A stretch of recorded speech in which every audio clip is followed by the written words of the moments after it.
Həyatınızda elə anlar var ki, dəyərləndirin. İlahi nəsim küləyi əsir bəzən. Rəhmət mehi əsir. Bu rəhmət mehi, ilahi nəsim küləyi ara sıra sənə üst tutur.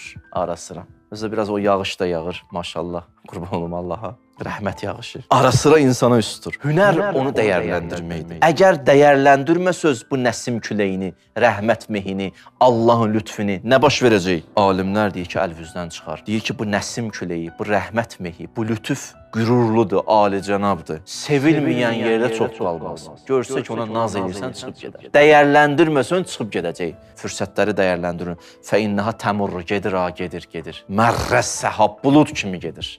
Gedir. Bulud görmüsünüz də, biraz öncə başın üstündəydi, sanki biraz keçdi. Dəyərləndirin, geyəcək. İmam Sadiqin bir sözü var, çox möhtəşəm sözdür. Bir insan sübh namazını qəzaya versə, dünyada olan dağların sayı qədəri, qızılı olan, məsələn, fərzi, onun hamısını Allahın yolunda xərcləsə, sübh namazının qəzası qayıdır. Fürsəti verir. Ayılmısan, davam elə. Ayılandan sonra yatan bəzən dərin yuxuya gedir. Dərin yuxuya gedəni də ayıltmaq çətin.